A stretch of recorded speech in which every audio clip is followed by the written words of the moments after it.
मीनाक्षी, यहाँ पे अगर आप देखेंगे तो आपको दिल्ली पुलिस और प्रदर्शनकारियों के बीच में हुआ गतिरोध नजर आ रहा होगा, क्योंकि यहाँ पे भीड़ इतनी ज्यादा हो चुकी है कि अब लोगों को अंदर नहीं जाने दिया जा रहा है, बल्कि लोगों को बाहर निकाला जा रहा है। अंदर सफोकेशन जैसी स्थिति हो गई है और पत्थरबाजी हुई है। दिल्ली पुलिस पर पत्थरबाजी हुई है, भगदड़ की स्थिति हुई है। ऐसे में जो अंदर लोग मौजूद हैं उनके लिए भी एक खतरनाक सिचुएशन यहाँ पे आपको देखने को समझ में आएगी। और आप ये देखिए, जो ये लोग आपको बैरिकेडिंग के इस तरफ नजर आ रहे हैं, ये वो लोग हैं जो अंदर जाना चाहते हैं। अभी भी लोग अंदर जाना चाहते हैं, लेकिन अंदर बिल्कुल जगह नहीं है। लेकिन सवाल ये है कि पत्थर कहां से आ रहे हैं? बैरिकेडिंग है, क्योंकि अब आप जहां खड़ी है वहां से मुझे ये बैरिकेडिंग के लेयर्स दिखाई दे रही है, तो आप गिनती करके बता सकती हैं कितनी लेयर ऑफ बैरिकेडिंग है? बिल्कुल मीनाक्षी, हम आपको बता सकते हैं कि यहाँ पर आप देखिए कि आपको पहले एक 7 फुट का 8 फुट का बड़ा बैरिकेडिंग नजर आएगा। उसके बाद आपको 1 2 3 4 5 6 यहाँ पे 6 बैरिकेडिंग है। और इस समय हम बैरिकेडिंग के बीच में आ चुके हैं। देखिए, मेरे इस तरफ भी बैरिकेडिंग है, उस तरफ भी बैरिकेडिंग है, इस तरफ भी प्रदर्शनकारी है, उस तरफ भी प्रदर्शनकारी है, और बीच में है दिल्ली पुलिस और आरएएफ के जवान, अर्ध सैनिक बल के जवान, जो इस भीड़ को मैनेज करने की कोशिश कर रहे हैं। मीनाक्षी, यहाँ पे इस तरीके से रस्सियां लगा दी गई है ताकि लोगों को रोकने के लिए, अगर लोग बैरिकेडिंग तोड़ने की कोशिश करते हैं तो इन रस्सियों का इस्तेमाल किया जाएगा। लेकिन लोग मान नहीं रहे हैं। पुलिस अनुरोध कर रही है कि आप अंदर मत जाइए, आपके लिए खतरा हो सकता है, क्योंकि अंदर खचाखच। देखिए, आप पुलिस का जो अनाउंसमेंट करने वाली गाड़ी है वो आई है। इस गाड़ी को अब अंदर जाने दिया जाएगा। भीड़ को हटाया जा रहा है। लोगों को दिल्ली पुलिस समझाने की कोशिश कर रही है, क्योंकि भीड़ बहुत ज्यादा हो चुकी है।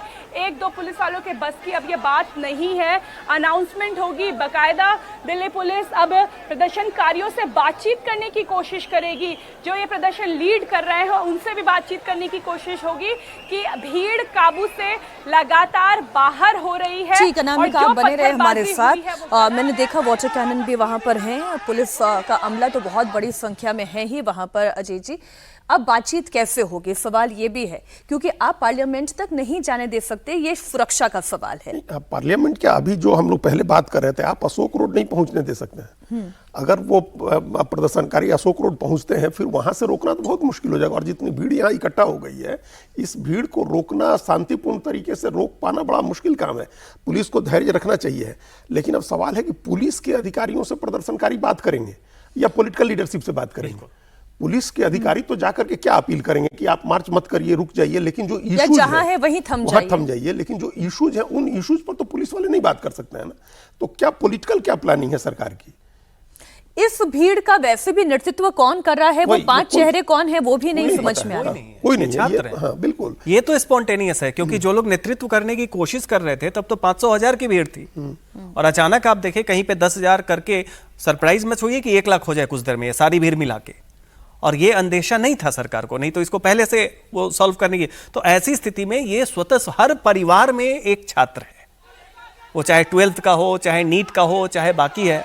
तो इसको हमने पहले भी कहा कि इसको एक पीढ़ी की मांग के तौर पे देखें, उनकी आकांक्षा के ऊपर जो चिंता है उसके तौर पे देखें, ना कि शिक्षा क्षेत्र में सुधार की मांग जायज मांग निश्चित तौर पे, और एक नई पीढ़ी की चिंता है। ये जो लोग इकट्ठा हुए हैं उन्हें सीजेपी से मतलब नहीं है। उन्हें सीजेपी से मतलब नहीं है। सोनम वांगचुक को बस उन्होंने एक देखा कि कोई व्यक्ति हमारी आवाज उठा रहा है, उसकी पृष्ठभूमि क्या है, क्या प्लेटफॉर्म है, उसका इनके बीच में चर्चा भी नहीं है। बस ये देख रहे हैं कि लद्दाख से आके किसी ने हमारी आवाज उठाई। फिर आप देखें सज्जन जी, अजीत जी, ये तस्वीर ये बता रही है कि इतने लोग हैं और कितनी ह्यूमिडिटी है, हम ये जान रहे हैं कितनी ह्यूमिडिटी है।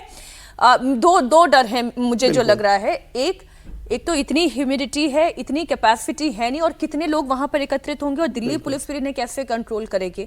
और अगर ये मार्च एग्रेसिव हो गया, अगर असामाजिक तत्व भी घुस गए अंदर, जो अभी पत्थरबाजी की घटना हुई है, तो वो इस स्थिति को और खराब कर सकती है। बिल्कुल असली खतरा आपने यही कहा ना कि जैसे अब इसमें डिहाइड्रेट होकर के अगर किसी को कोई एक भी आदमी अगर डिहाइड्रेट होकर के गिर जाता है, उमस या मौसम की वजह से किसी की तबीयत खराब हो जाती है, भीड़ की वजह से कोई भगदड़ मच जाती है, कुछ लोग दब कुचल जाते हैं, तो ये तमाम तरह के खतरे हैं। इसलिए हमने कहा कि पुलिस को बहुत संयम बरतने की जरूरत है इसमें। अभी जो भीड़ आ रही है ये स्वयं स्फूर्त है, स्पॉन्टेनियस है, इससे आप संयम की उम्मीद नहीं कर सकते। तो जा रही है, लेकिन उन्हें आगे भी नहीं जाने दिया जा रहा है और अब फिर बाहर भी नहीं निकलने दिया जा रहा है। फिर एक जगह स्टक हो जाएंगे सारे लोग।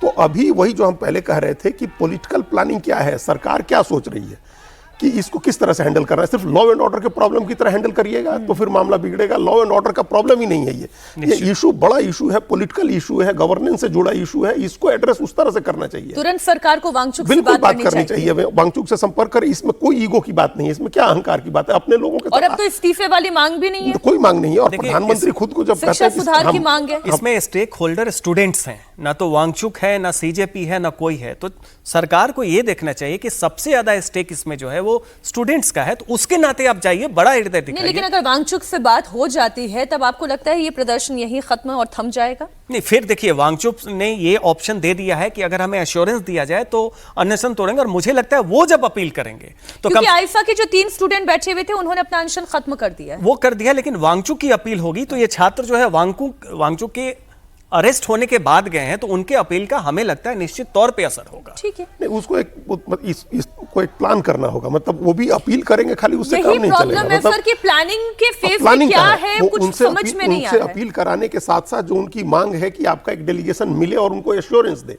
और अकेले उनसे नहीं मिले, फिर वो कोई एक जगह तय करिए, हॉस्पिटल में ही करिए जहां अभिजीत दीपके भी पहुंचे, जो उनके साथ के लोग हैं वो लोग भी पहुंचे, और सब लोग के सामने एक बातचीत हो जाए, एक कॉमन फेस दिखा करके सब लोग करें। नौजवानों को एक भरोसा मिलना चाहिए, ये नहीं हो कि वो ठगा हुआ महसूस करें कि इतनी गर्मी में इतनी मेहनत करके हम लोग आए, पूरी रात जमा रहे हैं लोग जंतर मंतर पर आज सुबह के मार्च के लिए। हम तस्वीरों को लगातार आपके सामने रखते रहेंगे। संवाददाता जो वहां से तस्वीरें और स्थिति दिखा रहे हैं वो सारी लाइव तस्वीरें हैं, और वाकई में ये जो भीड़ एकत्रित यहाँ पर हुई है, मैं ये नहीं कहूंगी ये कांग्रेस जनता पार्टी के लिए खड़ी होने वाली भीड़ है। ये वो स्टूडेंट है, ये वो छात्र हैं, ये वो जनरेशन है जो ये पूछ रही है कि शिक्षा सुधार के क्षेत्र में सरकार क्या कर रही है, उन्हें वो जवाब चाहिए।